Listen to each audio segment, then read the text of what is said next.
ಶ್ರೀ ಗಣಪತಯೇ ನಮಃ. ಶ್ರೀ ಗುರುಭ್ಯೋ ನಮಃ. ಶ್ರೀ ವಾದಿರಾಜತೀರ್ಥ ಗುರುಭ್ಯೋ ನಮಃ. ಶ್ರೀ ವಾದಿರಾಜ ಭಾವಿ ಸಮೀರ ಶ್ರೀ ವಾದಿರಾಜತೀರ್ಥ ಗುರು ಸಾರ್ವಭೌಮರು ತೀರ್ಥ ಪ್ರಬಂಧ ಎಂಬ ಮಹಾಕೃತಿಯನ್ನು ಬರೆದಿದ್ದಾರೆ. ಅದು ಅವರು ಮಾಡಿದ ತೀರ್ಥಕ್ಷೇತ್ರಗಳ ವರ್ಣನೆಯನ್ನು ಮಾಡಿರುವಂತಹ ಗ್ರಂಥ. ಆ ತೀರ್ಥ ಪ್ರಬಂಧ ಗ್ರಂಥದಲ್ಲಿ 4 ಪ್ರಬಂಧವನ್ನು ಮಾಡಿದ್ದಾರೆ, 4 ಭಾಗವನ್ನಾಗಿ ಮಾಡಿದ್ದಾರೆ. ಮೊದಲನೆಯದು ಪಶ್ಚಿಮ ಪ್ರಬಂಧ, ಆಮೇಲೆ ಉತ್ತರ ಪ್ರಬಂಧ, ಆಮೇಲೆ ಪೂರ್ವ ಪ್ರಬಂಧ, ಆಮೇಲೆ ದಕ್ಷಿಣ ಪ್ರಬಂಧ ಅಂತ 4 ಭಾಗಗಳನ್ನ ಮಾಡಿದ್ದಾರೆ. ಮೊದಲನೆಯದು ಪಶ್ಚಿಮ ಪ್ರಬಂಧದಲ್ಲಿ ಮೊದಲ 2 ಶ್ಲೋಕಗಳು ಮಂಗಳಾಚರಣೆ, ಅಂದರೆ ಮೊದಲು ದೇವರಿಗೆ ನಮಸ್ಕಾರ ಮಾಡಿ, ಆಮೇಲೆ ಪ್ರಾಣದೇವರಿಗೆ ನಮಸ್ಕಾರ ಮಾಡಿ, ಆಮೇಲೆ 3ನೇ ಶ್ಲೋಕದಲ್ಲಿ ಅವರೇನು ಹೇಳ್ತಾರಂದರೆ, ಪ್ರತಿಯೊಬ್ಬ ಜ್ಞಾನಿಗಳು ಕೃತಿ ರಚನೆ ಮಾಡಬೇಕಾದ್ರೆ ಆ ಗ್ರಂಥ ರಚನೆಯ ಉದ್ದೇಶವನ್ನು ಪ್ರತಿಜ್ಞಾ ಅನ್ನೋ ರೂಪದಲ್ಲಿ ಹೇಳುವ ಇದಿದೆ, ಒಂದು ಪದ್ಧತಿ ಇದೆ. ಎಲ್ಲರೂ ಆ ಜ್ಞಾನಿಗಳು ಆ ಗ್ರಂಥದಲ್ಲಿ ತಾವು ಏನು ಹೇಳಕ್ಕೆ ಹೊರಟಿದ್ದಾರೆ, ಏನು ಮಾಡ್ಲಿಕ್ಕೆ ಹೊರಟಿದ್ದಾರೆ ಎಂಬುದನ್ನು ಪ್ರತಿಜ್ಞಾ ಶ್ಲೋಕ ಅಂತ ಒಂದು ಹೇಳ್ತಾರೆ. ಹಾಗೆ ಈ ತೀರ್ಥ ಪ್ರಬಂಧದಲ್ಲಿ 3ನೇ ಶ್ಲೋಕದಲ್ಲಿ ಶ್ರೀ ವಾದಿರಾಜ ಶ್ರೀಪಾದರು ಏನು ಹೇಳಿದ್ದಾರೆ ಅಂದರೆ, ಆಜನ್ಮಭೂಮೇ ರಟತೋಖಿಲೇಶು ತೀರ್ಥಕ್ಷೇತ್ರ ತದ್ವರ್ಣನ ಭಾರ ಮೂಡ್ವಾ ಅಂತ ಹೇಳಿದ್ದಾರೆ. ಅಂದರೆ ಆ ಜನ್ಮಭೂಮಿ ಅಂದರೆ ಅವರ ಜನ್ಮಭೂಮಿ ಆಗಿರತಕ್ಕಂತಹ ಉಡುಪಿಯಿಂದ ಶುರು ಮಾಡಿಕೊಂಡು ಎಲ್ಲ ತೀರ್ಥಕ್ಷೇತ್ರಗಳನ್ನು ಅವರು ಅಲೆದು ಅಲ್ಲಿರುವ ತೀರ್ಥಕ್ಷೇತ್ರಗಳ ವರ್ಣನೆಯ ಭಾರವನ್ನು ಹೊತ್ತಿದ್ದಾರೆ ಈ ತೀರ್ಥ ಪ್ರಬಂಧದಲ್ಲಿ ಅಂತ ಅವರು ಪ್ರತಿಜ್ಞೆ ಮಾಡ್ತಾ ಇದ್ದಾರೆ. ಅಂದರೆ ಈ ತೀರ್ಥ ಪ್ರಬಂಧದಲ್ಲಿ ಅವ್ರು ಏನು ಮಾಡ್ಲಿಕ್ಕೆ ಹೊರಟಿದ್ದಾರೆ ಅಂದರೆ, ಅವರ ಜನ್ಮಭೂಮಿಯಾಗಿರತಕ್ಕಂತಹ ಉಡುಪಿಯಿಂದ ಶುರು ಮಾಡಿಕೊಂಡು ಎಲ್ಲ ತೀರ್ಥಕ್ಷೇತ್ರಗಳನ್ನು ದರ್ಶನ ಮಾಡಿ, ಆ ತೀರ್ಥಕ್ಷೇತ್ರಗಳ ದರ್ಶನ ಮಾಡಿರುವಂತಹ ತೀರ್ಥಕ್ಷೇತ್ರಗಳ ವರ್ಣನೆ ಮಾಡುವ ಭಾರವನ್ನು ಹೊತ್ತಿದ್ದಾರೆ ಈ ತೀರ್ಥ ಪ್ರಬಂಧದಲ್ಲಿ ಎಂದು ಪ್ರತಿಜ್ಞೆ ಮಾಡ್ತಾರೆ. ಮತ್ತು ಮುಂದೆ 5ನೇ ಶ್ಲೋಕದಲ್ಲಿ ಹೇಳ್ತಾರೆ, ತೀರ್ಥಕ್ಷೇತ್ರ ತದೀಶಾನಾಂ ಮಾಹಾತ್ಮ್ಯಾನಿ ಯಥಾಮತಿ ವಾದಿರಾಜ ಯತಿ ಸ್ತೌತಿ ಅಂತ ಹೇಳಿದ್ದಾರೆ. ಅಂದರೆ ತೀರ್ಥಕ್ಷೇತ್ರಗಳ ಮತ್ತು ಆ ತೀರ್ಥಕ್ಷೇತ್ರಗಳಲ್ಲಿರುವ ಒಡೆಯರ ಅಂದರೆ ಈಶ್ವರ ಅಂದರೆ ಅಲ್ಲಿರುವ ದೇವತಾ ರೂಪಗಳ ಪ್ರತೀಕಗಳ ಮಾಹಾತ್ಮ್ಯಗಳನ್ನು ಯಥಾಮತಿ ಸ್ತೋತ್ರ ಮಾಡುತ್ತಾರೆ ವಾದಿರಾಜ ಕವಿಗಳು ಯತಿಗಳು ಅಂತ ಅವರೇ ಹೇಳುತ್ತಿದ್ದಾರೆ, ಅವರು ಪ್ರತಿಜ್ಞೆ ಮಾಡ್ತಾ ಇದ್ದಾರೆ. ಅಂದರೆ ಅವರೆಲ್ಲೆಲ್ಲಿ ತೀರ್ಥಕ್ಷೇತ್ರಗಳ ದರ್ಶನ ಮಾಡ್ತಾರೋ ಆ ತೀರ್ಥಕ್ಷೇತ್ರಗಳ ಮತ್ತು ಆ ತೀರ್ಥಕ್ಷೇತ್ರಗಳ ಒಡೆಯರ ಅಥವಾ ಅಲ್ಲಿರುವ ದೇವತಾ ಮೂರ್ತಿ ಅಥವಾ ಪ್ರತೀಕಗಳ ಮಾಹಾತ್ಮ್ಯವನ್ನು ಯಥಾಮತಿ ಸ್ತೋತ್ರ ಮಾಡುತ್ತೇನೆ ಅಂತ ಅವರೇ ಹೇಳ್ತಾ ಇದ್ದಾರೆ, ಪ್ರತಿಜ್ಞೆ ಮಾಡ್ತಾ ಇದ್ದಾರೆ. ಇದು 3ನೇ ಶ್ಲೋಕದಲ್ಲಿ ಮತ್ತು 5ನೇ ಶ್ಲೋಕದಲ್ಲಿ ಅವರು ಮಾಡುತ್ತಿರುವ ಪ್ರತಿಜ್ಞೆ. ಮತ್ತು ಈ ಪ್ರತಿಜ್ಞೆಯನ್ನು ಅವರು ತೀರ್ಥ ಪ್ರಬಂಧ ಪೂರ್ತಿ ಮುಗಿಸಿ ಕೊನೆಗೆ ದಕ್ಷಿಣ ಪ್ರಬಂಧದಲ್ಲಿ ಎಲ್ಲ ಮುಗಿದಾದ ಮೇಲೆ ಕೊನೆಯ ಶ್ಲೋಕಕ್ಕಿಂತ ಹಿಂದಿನ ಶ್ಲೋಕ, ಕೊನೆಯ ಶ್ಲೋಕ ಅಲ್ಲ ಅದರ ಹಿಂದಿನ ಶ್ಲೋಕದಲ್ಲಿ ಈ ತೀರ್ಥ ಪ್ರಬಂಧದಲ್ಲಿ ಅವರು ಮಾಡಿರೋ ಕೆಲಸವನ್ನು ಅವರು ದೃಢೀಕರಣ ಮಾಡುತ್ತಿದ್ದಾರೆ, ಅವರ ಪ್ರತಿಜ್ಞೆಯನ್ನು ಅವರು ದೃಢೀಕರಣ ಮಾಡುತ್ತಿದ್ದಾರೆ. ಹೇಗೆ ಅಂದರೆ, ಅವರು ತೀರ್ಥ ಪ್ರಬಂಧದ ಬಗ್ಗೆ ಹೇಳ್ತಾರೆ, ಈ ತೀರ್ಥ ಪ್ರಬಂಧ ಎಂಥದ್ದು ಅಂದರೆ, ನಾನಾರುತ್ತಂ ಸ್ವಯಾತ್ರಾ ಕ್ರಮ ಪರಿಚಿತ ಸುಕ್ಷೇತ್ರ ಮಾಹಾತ್ಮಯುಕ್ತಂ ಅಂತ. ಈ ತೀರ್ಥ ಪ್ರಬಂಧ ಏನು ಅಂದರೆ, ಈ ತೀರ್ಥ ಪ್ರಬಂಧದಲ್ಲಿ ನಾನು ನಾನಾ ವೃತ್ತಗಳನ್ನು ಬಳಸಿದ್ದೇನೆ, ಅಂದರೆ ಛಂದಸ್ಸು ವೃತ್ತಗಳು ಮತ್ತು ಅಲಂಕಾರ ವೃತ್ತಗಳನ್ನು ನಾನಾ ವೃತ್ತಗಳನ್ನು ಬಳಸಿದ್ದೇನೆ. ಮತ್ತು ಈ ತೀರ್ಥ ಪ್ರಬಂಧ ಎಂಥದ್ದು ಅಂದರೆ, ಸ್ವಯಾತ್ರ ಕ್ರಮ ಪರಿಚಿತ ಸುಕ್ಷೇತ್ರ ಮಾಹಾತ್ಮಯುಕ್ತವಾದದ್ದು ಈ ತೀರ್ಥ ಪ್ರಬಂಧ. ಅಂದರೆ ತಾವೇ ಮಾಡಿರತಕ್ಕಂತಹ ತೀರ್ಥ ದರ್ಶನಗಳ ಕ್ರಮ ಪರಿಚಿತವಾದ ತೀರ್ಥಕ್ಷೇತ್ರ ದರ್ಶನಾದಿಗಳ ಮಹಾತ್ಮ್ಯವನ್ನು ಕೂಡಿರತಕ್ಕಂತಹದ್ದು ಈ ತೀರ್ಥ ಪ್ರಬಂಧ ಅಂತ ಅವರು ಮೊದಲು ಮಾಡಿರ್ತಕ್ಕಂತಹ ಪ್ರತಿಜ್ಞೆ ಏನು, ತಾವೇ ತೀರ್ಥಕ್ಷೇತ್ರಗಳ ದರ್ಶನ ಮಾಡಿ ಆ ತೀರ್ಥಕ್ಷೇತ್ರಗಳ ವರ್ಣನೆಯ ಭಾರವನ್ನು ಹೊತ್ತಿದ್ದೇನೆ ಅಂತ ಹೇಳ್ಕೊಂಡಿದ್ದಾರಲ್ಲ, ಮತ್ತು ಆ ತೀರ್ಥಕ್ಷೇತ್ರಗಳು ಮತ್ತು ಆ ತೀರ್ಥಕ್ಷೇತ್ರಗಳ ಒಡೆಯರ ಪ್ರತೀಕಗಳ ಮಾಹಾತ್ಮ್ಯವನ್ನು ಯಥಾಮತಿಯಾಗಿ ವರ್ಣನೆ ಸ್ತೋತ್ರ ಮಾಡುತ್ತೇನೆ ಎಂಬುದಾಗಿ ಏನು ಪ್ರತಿಜ್ಞೆ ಮಾಡಿದ್ದಾರಲ್ಲ, ಅದನ್ನು ಕೊನೆಗೆ ಅದನ್ನೇ ಅವರು ದೃಢೀಕರಿಸ್ತಾರೆ, ನಾವೇನು ಮಾಡಿದ್ದೇವೆ ಈ ತೀರ್ಥ ಪ್ರಬಂಧದಲ್ಲಿ ಅಂತ ಹೇಳಿ. ಏನಂದರೆ, ನಾನಾವೃತ್ತಂ ಸ್ವಯಾತ್ರಾ ಕ್ರಮ ಪರಿಚಿತ ಸುಕ್ಷೇತ್ರ ಮಾಹಾತ್ಮ್ಯಯುಕ್ತಂ, ಅಂದರೆ ನಾನಾ ವೃತ್ತಗಳನ್ನು ಬಳಸಿದ್ದೇನೆ ಮತ್ತು ಈ ತೀರ್ಥ ಪ್ರಬಂಧವ ತಮ್ಮ ಸ್ವಯಾತ್ರದಲ್ಲಿ ಬಂದಿರತಕ್ಕಂತಹ ಕ್ರಮದಲ್ಲಿ ಬಂದಿರತಕ್ಕಂತಹ ಪರಿಚಿತವಾದಂತಹ ಸುಕ್ಷೇತ್ರಗಳ ಮಾಹಾತ್ಮ್ಯಯುಕ್ತವಾದದ್ದು ಈ ತೀರ್ಥ ಪ್ರಬಂಧ ಗ್ರಂಥ ಅಂತ ಅವರೇ ದೃಢೀಕರಣ ಮಾಡ್ತಿದ್ದಾರೆ ತಮ್ಮ ಪ್ರತಿಜ್ಞೆಯನ್ನು. ಮತ್ತು ಇದೇ ತೀರ್ಥ ಪ್ರಬಂಧದಲ್ಲಿ 3ನೇ ಭಾಗ ಎಲ್ಲ ಮೊದಲು ಪಶ್ಚಿಮ ದೇಶದ ಎಲ್ಲ ತೀರ್ಥಕ್ಷೇತ್ರಗಳನ್ನ ಹೋಗ್ತಾರೆ, ಆಮೇಲೆ ಉತ್ತರ ಕ್ಷೇತ್ರಗಳನ್ನ ಹೋಗ್ತಾರೆ. ಉತ್ತರ ಕ್ಷೇತ್ರ ಉತ್ತರ ಪ್ರಬಂಧದಲ್ಲಿ ಬರುತ್ತೆ.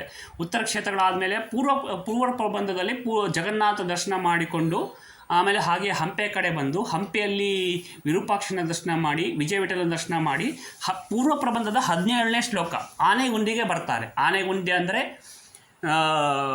ವಿಜಯನಗರ ಸ್ಥಾಪನೆ ಆಗೋಕ್ಕಿಂತ ಮುಂಚೆ ಏನು ಹಕ್ಕಬುಕ್ಕರಿದ್ದರು ಅವರ ರಾಜಧಾನಿಯಾಗಿತ್ತು ಆ ಕ್ಷೇತ್ರ ಆನೆಗುಂದಿ. ಆನೆಗುಂದಿಯಲ್ಲಿ ಅವರು ದರ್ಶನ ಮಾಡಿದ್ದು ಆ ನಡುಗಡ್ಡೆ, ಆ ನವವೃಂದಾವನ ನಡುಗಡ್ಡೆ ಅಂತ ಏನು ಹೇಳ್ತಾರಲ್ಲ ಅದು ದರ್ಶನ ಮಾಡಿದ್ದು. ಅಲ್ಲಿ ಹೋದಾಗ ಅವರೇನು ಸ್ತೋತ್ರ ಮಾಡ್ತಾರೆ ಅಂದರೆ 17ನೇ ಶ್ಲೋಕದಲ್ಲಿ ರಾಜಧಾನಿ ಜೇತಿ ಸಾ ಗಜಗಹ್ವರ ಸಂಹಿತ ಯತ್ರ ಭಾಂತಿ ಗಜಾಹ ಮಾಧ್ವರಾಧಾಂತ ಧರಣೀಧರಾಹ ಅಂತ. ಅಂದರೆ ಆ ಆನೆಗುಂದಿಯನ್ನು ಅವರು ರಾಜಧಾನಿ ಎಂದು ಕರೆಯುತ್ತಿದ್ದಾರೆ. ಆ ರಾಜಧಾನಿ ಜಯವಾಗುತ್ತದೆ. ಆ ರಾಜಧಾನಿ ಎಂಥದ್ದು? ಆ ರಾಜಧಾನಿ ಗಜಗಹ್ವರ ಎಂದು ಕರೆಯಲ್ಪಟ್ಟಿದೆ ಅಂತ ಹೇಳ್ತಿದ್ದಾರೆ. ಗಜಗಹ್ವರ ಸಂಹಿತ ಅಂದರೆ ಗಜಗಹ್ವರ ಎಂದು ತಿಳಿಯಲ್ಪಟ್ಟಿದೆ ಅಂತ ಹೇಳ್ತಿದ್ದಾರೆ. ಅಂತಹ ರಾಜಧಾನಿ ಜಯವಾಗುತ್ತದೆ ಅಂತ ಹೇಳ್ತಿದ್ದಾರೆ. ರಾಜಧಾನಿ ಜಯತಿ ಸಹ ಗಜಗಹ್ವರ ಸಂಹಿತ ಯತ್ರ ಭಾಂತಿ ಗಜಾಹ ಮಾಧ್ವರಾಧಾಂತ ಧರಣೀಧರಾಹ. ಯತ್ರ ಅಂದರೆ ಎಲ್ಲಿ ಗಜಾಹ ಭಾಂತಿ ಅಂದರೆ ಆನೆಗಳು ಶೋಭಿಸುತ್ತಿವೆ. ಎಂತಹ ಆನೆಗಳು? ಮಾಧ್ವರಾಧಾಂತ ಧರಣೀಧರಾಹ ಅಂದರೆ ಮಧ್ವ ಸಿದ್ಧಾಂತ ಎಂಬ ಧರಣಿ ಅಂದರೆ ಭೂಮಿ, ಮಧ್ವ ಸಿದ್ಧಾಂತ ಎಂಬ ಭೂಮಿಯನ್ನು ಹೊತ್ತ ಆನೆಗಳು ಅಂದರೆ ಮಧ್ವ ಸಿದ್ಧಾಂತ ಎಂಬ ಭೂಮಿಯನ್ನು ಹೊತ್ತ ಅದರ ಜವಾಬ್ದಾರಿಯನ್ನು ಹೊತ್ತ ಆನೆಗಳೇ ಅಲ್ಲಿರೋ ಆನೆಗಳು.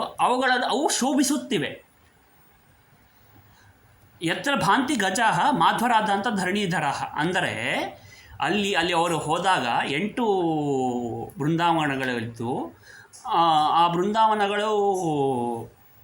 ಬೃಂದಾವನಗಳಲ್ಲಿ ಮಹಾಗುರುಗಳು ಯಾವಾಗಲೂ ಬೃಂದಾವನಗಳಲ್ಲಿ ಗುರುಗಳು ಯತಿಗಳು ತೇಜೋ ರೂಪದಿಂದ ಇರುತ್ತಾರೆ. ಅವರು ದೇಹ ಬಿಟ್ಟ ಮೇಲೆ ಅವರ ಪ್ರಾಕೃತ ಶರೀರ ಬಿಟ್ಟು ಮೇಲೆ ತೇಜೋ ರೂಪದಿಂದ ಅಂದರೆ ತೇಜಸ್ಸು ರೂಪದಿಂದ ಅವರಲ್ಲಿರ್ತಾರೆ. ತೇಜೋ ಶರೀರದಿಂದ ಅವರಲ್ಲಿರ್ತಾರೆ.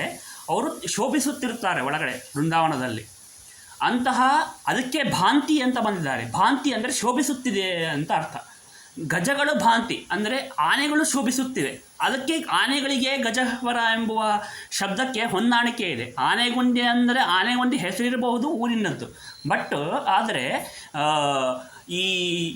ಈ ಮಧ್ವ ಸಿದ್ಧಾಂತ ಧರಣೀಧರ ಅಂದರೆ ಮಾಧ್ವ ಸಿದ್ಧಾಂತವೆಂಬ ಹೊಣೆಯನ್ನು ಹೊತ್ತ ಅಂದರೆ ಆ ಮಧ್ವ ಸಿದ್ಧಾಂತದ ಹೊಣೆಗಾರಿಕೆಯನ್ನು ಹೊತ್ತ ಆನೆಗಳು ಈ ಗುರುಗಳು ಅವರು ಅವರು ಹೋಗಿದ್ದ ಸಮಯಕ್ಕೆ ಸುಧೀಂದ್ರ ತೀರ್ಥರಿಗಿನ್ನ ಬೃಂದಾವನಸ್ಥರಾಗಿರೋದಿಲ್ಲ.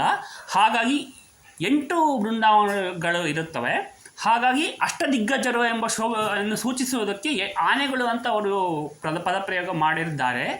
ಅವು ಭಾಂತಿ, ಅವು ತೇಜೋ ರೂಪದಿಂದ ಗುರುಗಳು ಇರೋದರಿಂದಾಗಿ ಭಾಂತಿ ಎಂದು ಮಾಡಿದ್ದಾರೆ. ಆನೆಗಳು ಶೋಭಿಸುತ್ತಿವೆ. ಅವು ಮಧ್ವ ಸಿದ್ಧಾಂತ ಎಂಬ ಹೊಣೆಗಾರಿಕೆಯನ್ನು ಹೊತ್ತಿರುವಂತಹ ಆನೆಗಳು ಶೋಭಿಸುತ್ತಿವೆ ಅಂತ ಅವರು ಹೇಳ್ತಾ ಇರೋದು. ಇದು ಮೊದಲನೇ ಶ್ಲೋಕದಲ್ಲಿ ಆಯಿತು. ಅದು 17ನೇ ಶ್ಲೋಕದಲ್ಲಿ. 18ನೇ ಶ್ಲೋಕದಲ್ಲಿ ಅವರು ಶ್ರೀಮದ್ ಟೀಕಾಕೃತ್ಪಾದರೆಂದು ಪ್ರಖ್ಯಾತರಾಗಿರುವ ಶ್ರೀ ಜಯತೀರ್ಥ ಗುರು ಸಾರ್ವಭೌಮರನ್ನು ಅವರು ವರ್ಣನೆ ಮಾಡ್ತಾರೆ. ಹೇಗೆ ವರ್ಣನೆ ಮಾಡ್ತಾರೆ ಅಂದರೆ ಆ ಶ್ಲೋಕ ಹೀಗಿದೆ: ಮಾಧ್ವಗ್ರಂಥಾನ್ ಸ್ವಬಂಧೂನಿವ ಸರಸ ಸುಧಾಲಿಂಗ ವಿಜ್ಞಾತ ಭಾವ ಸಂಯೋಜ್ಯಾಲಂಕೃತಾಭಿಃ ಸಹಜ ಸ್ವಮತಿ ಸಂಭೂತ ವಾಗ್ಭಿರ್ವಧೂಭಿಃ ಕೃತ್ವಾನ್ಯೋಕ್ತಿಶ್ಚ ದಾಸೀಃ ಬುಧಹೃದಯಗೃಹಂ ಪ್ರೌಢವೃತ್ತಿಶ್ಚ ವೃತ್ತೈಃ ದತ್ವಾ ಅನ್ಯೋನ್ಯಾಭಿಯೋಗಂ ಜಯಮುನಿ ರಸಕೃತ್ ವೀಕ್ಷಣೆ ಕೃತಾರ್ಥಃ ಅಂತ. ಅಂದರೆ ಮಾಧ್ವಗ್ರಂಥಾನ್ ಸ್ವಬಂಧೂನಿವ ಅಂದರೆ ಮಾಧ್ವಗ್ರಂಥಗಳನ್ನು ಹೇಗೆ ಒಬ್ಬ ಗೃಹಸ್ಥ ತಮ್ಮ ಮನೆಗೆ ಬಂದಿರುವ ಬಂಧುಗಳನ್ನು ಏನು ಹೇಳ್ತಾರೆ ಸಹಾನುಭೂತಿಯಿಂದ ಅವರ ಬಾಂಧವ್ಯದಿಂದ ಅವರನ್ನು ಮನೆಗೆ ಸಹೃದಯವಾಗಿ ಬರಮಾಡಿಕೊಂಡು ಅವರನ್ನು ಆಲಿಂಗಿಸಿಕೊಂಡು ಅವರಿಗೆ ಉಪಚಾರ ಮಾಡಿ ಆ ಬಂಧುಗಳ ಮಕ್ಕಳಾದ ವರರನ್ನು ತಮ್ಮ ಬಂಧುಗಳ ಕನ್ಯೆಯರಿಗೆ ಅವರನ್ನು ವಿವಾಹ ಮಾಡಿಸಿ ಆ ವಧುವರರಿಗೆ ಒಳ್ಳೆಯ ಮನೆಗಳನ್ನು ದಾನ ಮಾಡಿ ಮತ್ತು ದಾಸಿಯರನ್ನು ಇಟ್ಟು ಮತ್ತು ಪ್ರೌಢ ವೃತ್ತಿಗಳನ್ನು ಹೊಲ ಗದ್ದೆ ಮುಂತಾದವುಗಳನ್ನು ಕೊಟ್ಟು ಅವರ ಆ ದಂಪತಿಗಳ ದಾಂಪತ್ಯವಾದ ಅನ್ಯೋನ್ಯ ಭಾವವನ್ನು ಮನಸ್ಸಿನ ಹೊಂದಾಣಿಕೆಯನ್ನು ನೋಡಿ ಯಾವ ಗೃಹಸ್ಥನು ತನ್ನ ಜವಾಬ್ದಾರಿ ಇದ್ದು ಆ ಗೃಹಸ್ಥನ ಜವಾಬ್ದಾರಿಯ ಈ ಕೆಲಸವನ್ನು ನೋಡಿ ಅವರು ಕೃತಾರ್ಥರಾದವೆಂದು ಅವರ ಆ ದಾಂಪತಿಗಳ ಅನ್ಯೋನ್ಯಾಭಿಯೋಗವನ್ನು ನೋಡಿ ಕೃತಾರ್ಥರಾಗುತ್ತಾರೋ ಅದು ಗೃಹಸ್ಥನ ಕರ್ತವ್ಯ. ಆ ಗೃಹಸ್ಥನ ಕರ್ತವ್ಯ ತಾನು ಮಾಡಿದೆನೆಂದು ನೆನೆಸಿಕೊಂಡು ಕೃತಾರ್ಥರಾಗುತ್ತಾರೋ ಹಾಗೆಯೇ ಟೀಕಾಕೃತ್ಪಾದರು ತಮ್ಮಲ್ಲಿ ಬಂದಂತಹ ಮಾಧ್ವ ಗ್ರಂಥಗಳ ಮಧ್ವಾತ್ ಶ್ರೀಮದ್ ಆಚಾರ್ಯರು ರಚಿಸಿದಂತಹ ಗ್ರಂಥಗಳನ್ನು ಬರಮಾಡಿಕೊಂಡು ಆ ವಾಕ್ಯಗಳಿಗೆ ಮಧ್ವ ಗ್ರಂಥಗಳ ವಾಕ್ಯಗಳಿಗೆ ತಮ್ಮ ಸಹಜ ಸಮತಿಯಿಂದ ಬಂದಿರತಕ್ಕಂತಹ ವಾಕ್ಯಗಳೆಂಬ ವಧುಗಳನ್ನು ಶ್ರೀಮದಾಚಾರ್ಯರ ವಾಕ್ಯಗಳನ್ನು ವರಗಳನ್ನು ಭಾವಿಸಿ ತಮ್ಮ ಸಹಜಮತಿಯಿಂದ ಬಂದಿರತಕ್ಕಂತಹ ವಾಕ್ಯಗಳನ್ನು ಕನ್ಯೆಯರನ್ನು ಭಾವಿಸಿ ಆ ವರರಿಗೆ ಮತ್ತು ಈ ಕನ್ಯೆಯರಿಗೆ ಮಾಧ್ವ ಗ್ರಂಥಗಳ ವಾಕ್ಯಗಳಿಗೆ ಮತ್ತು ತಮ್ಮ ಟೀಕಾ ಗ್ರಂಥಗಳ ವಧು ಕನ್ಯೆಯರಿಗೆ ವಿವಾಹ ಮಾಡಿಸಿ ಅವರಿಗೆ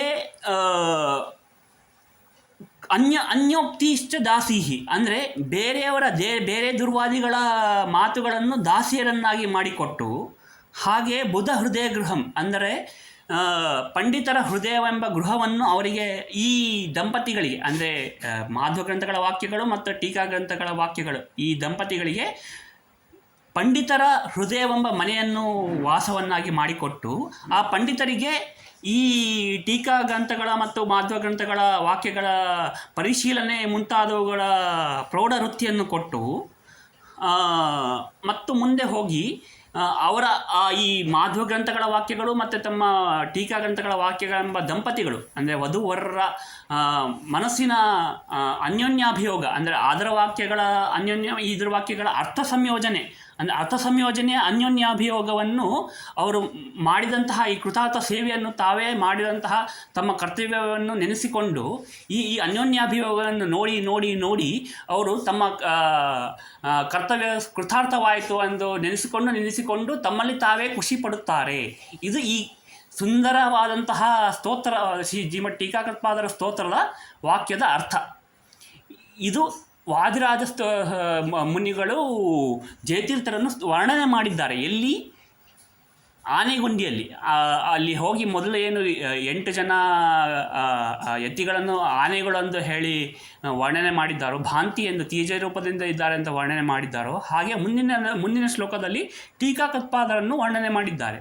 ಮೊದಲು 8 ಜನ ಯತಿಗಳನ್ನು ವರ್ಣನೆ ಮಾಡಿ ಮುಂದಿನ ಶ್ಲೋಕದಲ್ಲೇ ಅವರು ಜಯತೀರ್ಥರನ್ನು ವರ್ಣನೆ ಮಾಡಿದ್ದಾರೆ ಈ ರೀತಿಯಾದ ವಾಕ್ಯಗಳಿಂದ. ಇದು ಏನನ್ನು ಸೂಚಿಸುತ್ತದೆ ಅಂದರೆ ಆ 8 ಜನ ಬೃಂದಾವನಗಳಲ್ಲಿ ಮೊದಲು ಏನು ಪ್ರತಿಜ್ಞೆ ಮಾಡಿದ್ದರೋ, ಅವರು ತಾವು ಹೋಗುವ ಏನು ಭಾರವನ್ನು ಹೊತ್ತಿದ್ದಾರೆ ತೀರ್ಥ ಪ್ರಬಂಧ ಗ್ರಂಥದಲ್ಲಿ ತಾವು ಎಲ್ಲಿ ಹೋಗ್ತೀವೋ ಆ ತೀರ್ಥಕ್ಷೇತ್ರಗಳ ಮಾಹಾತ್ಮ್ಯವನ್ನು ವರ್ಣಿಸುವ ಭಾರವನ್ನು ಹೊತ್ತಿದ್ದಾರೆ ಅಂತ ಪ್ರತಿಜ್ಞೆ ಮಾಡಿದ್ದಾರೆ. ಆಮೇಲೆ 5ನೇ ಶ್ಲೋಕದಲ್ಲಿ ತೀರ್ಥಕ್ಷೇತ್ರಗಳ ಮತ್ತು ಆ ತೀರ್ಥಕ್ಷೇತ್ರಗಳಲ್ಲಿರೋ ಒಡೆಯರ ಮತ್ತು ದೇವತೆಗಳ ಪ್ರತೀಕಗಳ ಮಹಾತ್ಮ್ಯಗಳನ್ನು ಯಥಾಪತಿ ಸ್ತೋತ್ರ ಮಾಡುತ್ತೇವೆ ಎಂದು ವರ್ಣನೆ ಮಾಡಿದ್ದಾರೆ. ಹಾಗಂದರೆ ಇದರ ಅರ್ಥ ಏನೆಂದರೆ, ಮತ್ತೆ ಕೊನೆಯಲ್ಲಿಯೇ ಹೇಳಿದ್ದಾರೆ, ಸ್ವಯಾತ್ರ ಕ್ರಮ ಪರಿಚಿತ ಸುಕ್ಷೇತ್ರ ಮಹಾತ್ಮ್ಯಯುಕ್ತಂ ಎಂದು ಹೇಳಿ ಅವರು ದೃಢೀಕರಣ ಮಾಡಿದ್ದಾರೆ ತಮ್ಮ ಪ್ರತಿಜ್ಞೆಯನ್ನು. ಈ 3 ಶ್ಲೋಕ ಇಡೀ ತೀರ್ಥ ಪ್ರಬಂಧಕ್ಕೆ ಅನ್ವಯವಾಗುತ್ತೆ. ತೀರ್ಥ ಪ್ರಬಂಧದಲ್ಲಿ ಅವರು ಯಾವುದೇ ಶ್ಲೋಕ ಹೇಳಿದ್ದಾರೆ, ಆ ಕ್ಷೇತ್ರಕ್ಕೆ ಅವರು ಹೋಗಿದ್ದಾರೆ, ಅಲ್ಲಿ ಆ ತೀರ್ಥಕ್ಷೇತ್ರವನ್ನು ನೋಡಿದ್ದಾರೆ, ಆ ತೀರ್ಥಕ್ಷೇತ್ರ ಮತ್ತು ತೀರ್ಥಕ್ಷೇತ್ರಗಳ ಒಡೆಯರ ಪ್ರತೀಕಗಳನ್ನು ನೋಡಿ ಅದರ ವರ್ಣನೆ ಸ್ತೋತ್ರವನ್ನು ಮಾಡಿದ್ದಾರೆ ಎಂಬುದು ನಿರ್ಣಾಯಕವಾಗುತ್ತದೆ. ಹಾಗಾಗಿ ಇಲ್ಲಿ ಆನೆಗುಂದಿಗೆ ಬಂದು ಮೊದಲು 8 ಜನ ಗಜಗಳು ಮತ್ತು ಸನ್ಯಾಸಿಗಳನ್ನು ಅವರು ವರ್ಣನೆ ಮಾಡಿ, ಆಮೇಲೆ ಮುಖ್ಯವಾಗಿ ಟೀಕಾಕೃತ್ಪಾದರನ್ನು ವರ್ಣನೆ ಮಾಡಿದರೆ ಅಂದ ತಕ್ಷಣ ನಾವು ನಮ್ಮ ಮನಸ್ಸು ಎಲ್ಲಿಗೆ ಹೋಗಬೇಕು? 3ನೇ ಶ್ಲೋಕವಾದಂತಹ ವರ್ಣನೆ ಭಾರವನ್ನು ಹೊತ್ತಿದ್ದೇನೆ ಅಂತ ಏನು ಹೇಳಿದ್ದಾರೆ ತೀರ್ಥಕ್ಷೇತ್ರಗಳು, ಆ ವರ್ಣನೆಗೆ ಹೋಗಬೇಕಾಗುತ್ತದೆ. ಹೋಗಿ ಅವರು ವರ್ಣನೆ ಮಾಡಿದ್ದಾರೆ ಅಲ್ಲಿ ಹೋಗಿ ಅಲ್ಲಿರೋ ಪ್ರತೀಕಗಳನ್ನು ನೋಡಿ ಅದನ್ನು ವರ್ಣನೆ ಮಾಡಿದರೆ ನಿರ್ಣಾಯಕವಾಗುತ್ತದೆ. ಹಾಗಾಗಿ ಇದು ಏನು ಸೂಚಿಸುತ್ತದೆ ಅಂದರೆ, ಮೊದಲು ಅವರು ಆನೆಗೊಂದಿಗೆ ಹೋಗಿದ್ದಾರೆ, ಅಲ್ಲಿ 8 ಜನ ಸನ್ಯಾಸಿಗಳನ್ನು ಮುಖ್ಯವಾಗಿ ಎಲ್ಲರನ್ನು ಕೂಡಿ ಅವರು ಮೊದಲು ಸ್ತೋತ್ರ ಮಾಡಿದ್ದಾರೆ. ಆಮೇಲೆ ಮುಂದೆ ಅವರು ಟೀಕಾಕೃತ್ಪಾದರನ್ನು ಮುಖ್ಯವಾಗಿ ಸ್ತೋತ್ರ ಮಾಡಿದ್ದಾರೆ. ಇದು ಚಿತ್ರೇ ಪದಶ್ಚ ಗಂಭೀರಹಿ ಎಂಬ ವ್ಯಾಸರಾಜರ ಸ್ತೋತ್ರಕ್ಕೆ ಅನ್ವಯವಾಗುತ್ತದೆ ಅರ್ಥ. ಆಮೇಲೆ ಮುಂದೆ ಈ ತೀರ್ಥ ಪ್ರಬಂಧವನ್ನು ಬರೆದು ವಾದಿರಾಜ ಶ್ರೀಪಾದರು ಅಲ್ಲಿಗೆ ನಿಲ್ಲುವುದಿಲ್ಲ. ಅವರು ತಮ್ಮ ಸ್ವಯಂ ಶಿಷ್ಯರಾದ ನಾರಾಯಣಾಚಾರ್ಯರನ್ನು ಕರೆಸಿ ಅವರೇ ಉಪದೇಶ ಮಾಡಿಸಿ ಟೀಕೆಯನ್ನು ಬರೆಸಿದ್ದಾರೆ. ಅದು ತೀರ್ಥ ಪ್ರಬಂಧ ಭೂರ್ಭಾವ ಪ್ರಕಾಶಿಕ ಎಂಬ ಟೀಕೆಯನ್ನು ಅವರೇ ಕರೆಸಿ ಅವರೇ ಉಪದೇಶ ಮಾಡಿಸಿ ತಮ್ಮ ಶಿಷ್ಯರಿಂದ ಟೀಕೆಯನ್ನು ಬರೆಸಿದ್ದಾರೆ. ನಾರಾಯಣಾಚಾರ್ಯರು ಬರೆದಿದ್ದಾರೆ. ಅದು ತುಳು ಲಿಪಿಯಲ್ಲಿ ಸಂಸ್ಕೃತ ಶ್ಲೋಕಗಳನ್ನು ತಮ್ಮ ಸಂಸ್ಕೃತ ಟೀಕೆಯನ್ನು ಬರೆದಿದ್ದಾರೆ. ಅದು ತಾಳೆಗಳೆಯಲ್ಲಿ ಬರೆದಿದ್ದಾರೆ. ಆ ತಾಳೆಗಳೆಯ ಮೂಲ ಪ್ರತಿ ಈಗಲೂ ಸೋದೆ ಮಠದಲ್ಲಿ ಭದ್ರವಾಗಿದೆ. ಆ ತುಳು ಲಿಪಿಯ ಆಧಾರದ ಮೇಲೆ ಸೋದೆ ಮಠದವರು ಮುಂದಿನ ಬಂದವರು ತಾಳೆಗಲೆಯಲ್ಲೂ ಸಂಸ್ಕೃತದಲ್ಲಿ ಅದನ್ನೇ ಬರೆದಿದ್ದಾರೆ ಮತ್ತು ತುಳಿಯಲ್ಲೂ ಬರೆದಿದ್ದಾರೆ ಮತ್ತು ಮುಂದಿನವರು ದಪ್ಪ ಕಾಗದದಲ್ಲೂ ಸಂಸ್ಕೃತದಲ್ಲಿ ಬರೆದಿದ್ದಾರೆ. ಆ ಸಂಸ್ಕೃತದಲ್ಲಿ ಬರೆದಿರುವಂತಹ ಟೀಕಾವಾಕ್ಯಗಳು ಏನೆಂದರೆ, ಮೊದಲನೆಯ ಶ್ಲೋಕಕ್ಕೆ 8 ಜನದ ಸ್ತೋತ್ರ ಏನಿದೆ ಅದಕ್ಕೆ ಏನು ಬರೆದಿದ್ದಾರೆ ಟೀಕೆ ಅಂದರೆ, ಶ್ರೀಮತ್ ಪದ್ಮನಾಭ ಶ್ರೀಮಚ್ಚರಣ ಪ್ರಭುತಯ ಶ್ರೀಮದಾಚಾರ್ಯ ಶ್ರೀಮಧ್ವಾಚಾರ್ಯ ಶಿಷ್ಯ ಪ್ರಶಿಷ್ಯ ಭೂತಃ ಸನ್ಯಾಸಿನಃ ಏವ ಗಜಾಹ ಅಂತ ಬರೆದಿದ್ದಾರೆ. ಅಂದರೆ ಶ್ರೀಮದ್ ಪದ್ಮನಾಭ ತೀರ್ಥ ಶ್ರೀಮಚ್ಚರಣರು ಮತ್ತು ಶ್ರೀಮದಾಚಾರ್ಯರ ಶಿಷ್ಯ ಪ್ರಶಿಷ್ಯರು ಮುಂತಾದ ಸನ್ಯಾಸಿಗಳೇ ಗಜಗಳು ಅಂತ ಅವರು ಟೀಕೆಯನ್ನು ಹೇಳಿದ್ದಾರೆ. ಅಂದರೆ ಅಲ್ಲಿರುವ ಶ್ರೀಮದ್ ಪದ್ಮನಾಭ ತೀರ್ಥರು ಮತ್ತು ಅವರ ಶ್ರೀಮದಾಚಾರ್ಯ ಶಿಷ್ಯ ಪ್ರಶಿಷ್ಯರು ಮುಂತಾದವರುಗಳೇ ಸನ್ಯಾಸಿಗಳೇ ಗಜಗಳು, ಆನೆಗಳು ಅಂತ ಅವರು ಟೀಕೆಯಲ್ಲಿ ವ್ಯಾಖ್ಯಾನ ಮಾಡಿದ್ದಾರೆ. ಅಂದರೆ ಏನರ್ಥ ಅಂದರೆ, ಶ್ರೀಮದಾಚಾರ್ಯ ಶಿಷ್ಯರು ಅಂದರೆ ಯಾರು ಬರ್ತಾರೆ? 8 ಜನ ನವವೃಂದಾವನ ಯತಿಗಳಲ್ಲಿ ಅಂದರೆ ಶಿಷ್ಯರಂದರೆ ಶ್ರೀಮದ್ ಪದ್ಮನಾಭ ತೀರ್ಥರೇ ಶಿಷ್ಯರಂದು ಬರ್ತಾರೆ. ಶ್ರೀಮದಾಚಾರ್ಯ ಪ್ರಶಿಷ್ಯರು ಅಂದರೆ ಯಾರು ಬರ್ತಾರೆ? ಶ್ರೀಮದಾಚಾರ್ಯ ನೇರವಾದ ಶಿಷ್ಯರಾದಂತಹ ಅಕ್ಷೋಭ ತೀರ್ಥರ ಶಿಷ್ಯರಾದಂತಹ ಜಯತೀರ್ಥರೇ ಶ್ರೀಮದಾಚಾರ್ಯ ಪ್ರಶಿಷ್ಯರೆಂಬ ಹೆಸರಕ್ಕೆ ತಕ್ಕರಾದಂತಹ ವ್ಯಕ್ತಿಗಳು ಅವರೊಬ್ಬರೇ ಇರುವಂಥದ್ದು ನವವೃಂದಾವನ ಯತಿಗಳಲ್ಲಿ. ಹಾಗಾಗಿ ಅವರಿಗೆ ಅದು ಹೊಂದುತ್ತದೆ.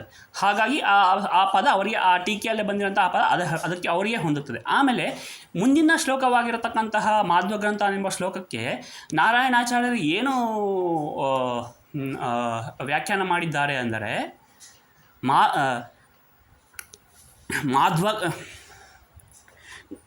ಜಯತೀರ್ಥಾಚಾರ್ಯಂ ವರ್ಣಯತಿ ಮಾಧ್ವಗ್ರಂಥಾನಿತಿ ಗಜಃ ವರೆ ಯತ್ರ ಗಜಃ ವರೆ ಯಹ ಜಯಮುನಿ ಜಯತೀರ್ಥಾಖ್ಯೋ ಮುನಿ ಅಂತ ಬರೆದಿದ್ದಾರೆ. ಅಂದರೆ ಜಯತೀರ್ಥಾಚಾರ್ಯಂ ವರ್ಣಯತಿ ಮಾಧ್ವಗ್ರಂಥಾನಿತಿ, ಮಾಧ್ವಗ್ರಂಥಾನೆಂದ ಏನು ಶ್ಲೋಕವನ್ನು ಏನು ಹೇಳ್ತಿದ್ದಾರೆ ಅದರಲ್ಲಿ ಜಯತೀರ್ಥಾಚಾರ್ಯನ ವರ್ಣನೆ ಮಾಡಿದ್ದಾರೆ ಅಂತ ಹೇಳಿದ್ದಾರೆ. ಗಜಹ್ವರೆ ಅಂತ ಮುಂದೆ ಬರೆದಿದ್ದಾರೆ. ಅಂದರೆ ಗಜಹ್ವರದಲ್ಲಿ ವರ್ಣನೆ ಮಾಡಿದ್ದಾರೆ ಅಂತ ಬರುತ್ತೆ. ಮಾಧ್ವಗ್ರಂಥಾನೆಂಬ ಶ್ಲೋಕದಲ್ಲಿ ಜಯತೀರ್ಥಾಚಾರ್ಯರನ್ನು ಗಜಹ್ವರದಲ್ಲಿ ವರ್ಣನೆ ಮಾಡಿದ್ದಾರೆ ಅಂತ ಬರುತ್ತೆ. ವರ್ಣನೆ ಅಂತ ಪದ ಬಂದ ತಕ್ಷಣ ನಮ್ಮ ಮನಸ್ಸು ಎಲ್ಲ ಹೇಗೆ ಹೋಗಬೇಕು? ಅವರು ಹೇಳ್ತಕ್ಕಂತಹ ಪ್ರತಿಜ್ಞಾ ವಾಕ್ಯಗಳು ನಿರ್ಣಾಯಕವಾಗಿರುವಂತಹ ವಾಕ್ಯಗಳಿಗೆ ಹೋಗಬೇಕು. ಹಾಗಾಗಿ ಗಜಹ್ವರದಲ್ಲಿ ಜಯತೀರ್ಥಾಚಾರ್ಯ ವರ್ಣನೆ ಮಾಡಿದ್ದಾರೆ ಅಂತ ಟೀಕಾವಾಕ್ಯಗಳು ತುಳು ಲಿಪಿಯಲ್ಲಿ ಈಗಲೂ ಸಿಗುತ್ತಿರೋದರಿಂದ, ಅದನ್ನು ಮುಂದಿನಂತಹ ವಾಕ್ಯಾಖ್ಯಾನಗಳಲ್ಲೂ ಸಿಗುತ್ತಿರೋದರಿಂದ ಅದು ಗಜಹ್ವರದಲ್ಲೇ ವರ್ಣನೆ ಮಾಡಿದ್ದಾರೆ. ವರ್ಣನೆ ಎಂಬ ಪದಕ್ಕೆ ಅರ್ಥ ಏನಂದರೆ, ಅವರು ಅಲ್ಲಿ ಹೋಗಿದ್ದಾರೆ, ಅಲ್ಲಿ ಪ್ರತೀಕ ಇದೆ, ಅದನ್ನು ನೋಡಿ ಅವರು ವ್ಯಾಖ್ಯಾನ ಮಾಡಿದ್ದಾರೆ ಅಂದರೆ ಅರ್ಥ. ಹಾಗಾಗಿ ಇದು ಏನು ತಿಳಿಸುತ್ತದೆ ಅಂದರೆ, ಅಲ್ಲಿರುವ 8 ವೃಂದಾವನಗಳಲ್ಲಿ ಜಯತೀರ್ಥರ ವೃಂದಾವನವನ್ನು ಅವರು ಸ್ತೋತ್ರ ಮಾಡಿದ್ದಾರೆ ಎಂಬುದು ನಿರ್ಣಾಯಕವಾಗುತ್ತದೆ. ಯತ್ರ ಗಜಹ್ವರೆ ಯಹ ಜಯಮುನಿ ಜಯತೀರ್ಥಾಖ್ಯೋ ಮುನಿ. ಅಂದರೆ ಯತ್ರ ಗಜಹ್ವರೆ ಅಂದರೆ ಯಾವ ಗಜಹ್ವರದಲ್ಲಿ ಯಾವ ಜಯಮುನಿ ಅಂದರೆ ಯಾವ ಜಯಮುನಿಗಳನ್ನು, ಜಯತೀರ್ಥಾಖ್ಯ ಮುನಿ ಅಂದರೆ ಜಯತೀರ್ಥಾಖ್ಯ ಮುನಿಗಳನ್ನು. ಅಂದರೆ ಜಯತೀರ್ಥಾಚಾರ್ಯಂ ವರ್ಣಯತಿ ಮಾಧ್ವಗ್ರಂಥಾನಿತಿ ಗಜಹ್ವರೆ ಯತ್ರ ಗಜಹ್ವರೆ ಯಹ ಜಯಮುನಿ ಜಯತೀರ್ಥಾಖ್ಯೋ ಮುನಿ. ಅಂದರೆ ಜಯತೀರ್ಥಾಚಾರ್ಯರನ್ನು ವರ್ಣನೆ ಮಾಡಿದ್ದಾರೆ ಮಾಧ್ವಗ್ರಂಥ ಎಂದು ಹೇಳಿ, ಗಜಹ್ವರದಲ್ಲಿ ಯಾವ ಗಜಹ್ವರದಲ್ಲಿ ಎಲ್ಲಿ ಗಜಹ್ವರದಲ್ಲಿ ಯಾವ ಜಯಮುನಿಗಳನ್ನು ಜಯತೀರ್ಥಾಖ್ಯ ಮುನಿಗಳನ್ನು ವರ್ಣನೆ ಮಾಡಿದ್ದಾರೆ ಅಂತ ಅವರು ಟೀಕಾವಾಕ್ಯವನ್ನು ಬರೆದಿದ್ದಾರೆ.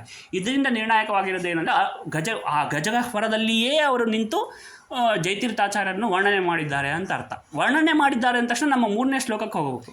ವರ್ಣನೆ ಭಾರವನ್ನು ಹೊತ್ತಿದ್ದೇನೆ ಅಂತ, ತೀರ್ಥಕ್ಷೇತ್ರಗಳನ್ನು ನೋಡಿ ಅದನ್ನು ವರ್ಣನೆ ಮಾಡುವ ಭಾರವನ್ನು ಹೊತ್ತಿದ್ದೇನೆ ಅಂತ ನಾವು ನಿರ್ಣಾಯಕ ಮಾಡ್ಕೋಬೋದು. ಹೀಗಾಗಿ ಆ 8 ಬೃಂದಾವನಗಳಲ್ಲಿ ಟೀಕಾಕೃತ್ಪಾದರ ಬೃಂದಾವನವನ್ನು ನೋಡಿ ಅವರು ಸ್ತೋತ್ರ ಮಾಡಿದ್ದಾರೆ ಎಂಬುದು ನಿರ್ಣಾಯಕವಾಗುತ್ತದೆ. ಹಾಗೆಯೇ ವ್ಯಾಸರಾಜ ಮಠದ ಸಂಸ್ಥಾನಾಧಿಪತಿಗಳಾದ ಪೀಠಾಧಿಪತಿಗಳಾದ ಶ್ರೀಮದ್ ಜಗನ್ನಾಥ ತೀರ್ಥರು 1755ರಿಂದ 1770ರವರೆಗೆ ಅವರು ಪೀಠಾಧಿಪತ್ಯವನ್ನು ಮಾಡಿದ್ದಾರೆ. ಅವರು ಭಾಷ್ಯದೀಪಿಕಾಚಾರ್ಯರೆಂದೇ ಪ್ರಸಿದ್ಧರು. ಭಾಷ್ಯದೀಪಿಕಾ ಎಂಬ ದೊಡ್ಡ ಗ್ರಂಥವನ್ನು ಬರೆದಿದ್ದಾರೆ. ಅವರ ತಮ್ಮ ಕಿಟಿತಟಿನಿ ಎಂಬ ಗ್ರಂಥದಲ್ಲಿ ಅವರು ನವವೃಂದಾವನ ಸ್ತೋತ್ರ ಅಂತ ಮಾಡಿದ್ದಾರೆ. ಆ ನವವೃಂದಾವನ ಸ್ತೋತ್ರದಲ್ಲಿ ಅವರು ಬರೆದಿದ್ದಾರೆ, 1755ರಲ್ಲೇ ಬರೆದಿದ್ದಾರೆ. ಏನಂತ ಬರೆದಿದ್ದಾರೆ ನವವೃಂದಾವನ ಶ್ಲೋಕ? ಪದ್ಮನಾಭಂ ಜಯಮುನಿಂ ಕವೀಂದ್ರಂ ವಾಕ್ಪತಿಂ ತಥಾ ಗೋವಿಂದ ಭಿಕ್ಷುಕಂ ಚೈವ ವ್ಯಾಸರಾಜಂ ತಥೈವ ಚ ಶ್ರೀನಿವಾಸಂ ರಾಮತೀರ್ಥಂ ಸುಧೀಂದ್ರಂ ಭಾಸ್ಕರದ್ಯುತಿಂ ನವವೃಂದಾವನೆ ಧ್ಯಾಯೇತ್ ನವಭಕ್ತಿ ಪ್ರಚೋದಕಾನ್ ಎಂದು. ಈ ಶ್ಲೋಕ 1755ರಲ್ಲೇ ವ್ಯಾಸರಾಜ ಮಠಾಧಿಪತಿಗಳು ಮಾಡಿರೋದ್ರಿಂದಾಗಿ ಇದು ಒಂದು ಪ್ರಮಾಣವಾಗುತ್ತದೆ. ಹೀಗಾಗಿ ಶ್ರೀಮದ್ ವಾದಿರಾಜ ಗುರುಸಾರ್ವಭೌಮರು ನವವೃಂದಾವನದಲ್ಲಿ ಅಥವಾ ಆನೆಗೊಂದಿಯ ನಡುಗಡ್ಡೆಯಲ್ಲಿ ಟೀಕಾಕೃತ್ಪಾದರನ್ನು ನೋಡಿಯೇ, ಅವರ ಬೃಂದಾವನವನ್ನು ನೋಡಿಯೇ ಸ್ತೋತ್ರ ಮಾಡಿರೋದು ನಿರ್ಣಾಯಕವಾಗುತ್ತದೆ. ಹೀಗಾಗಿ ಇದು ದೊಡ್ಡ ಸೇವೆ, ಜಯತೀರ್ಥರ ಸೇವೆಯೇ ಹೌದು, ವಾದಿರಾಜರ ನಾವು ಹೇಳುತ್ತಿರುವುದು ವಾದಿರಾಜರ ಸೇವೆಯೇ ಹೌದು, ಜಯತೀರ್ಥರ ಸೇವೆಯೇ ಹೌದು. ಈ ಸೇವೆಯನ್ನು ವಾದಿರಾಜ ತೀರ್ಥ ಗುರುಸಾರ್ವಭೌಮರ ಅಂತರ್ಯಾಮಿಯಾದ ಶ್ರೀಮದ್ ಭಾರತೀರಮಣ ಮುಖ್ಯ ಪ್ರಾಣಾಂತರ್ಯಾಮಿಯಾದ ಶ್ರೀಕೃಷ್ಣ ದೇವರಲ್ಲಿ ಸಮರ್ಪಿಸುತ್ತೇವೆ. ಶ್ರೀಕೃಷ್ಣಾರ್ಪಣ ಮಸ್ತು. ಶ್ರೀ ಗುರುಭ್ಯೋ ನಮಃ.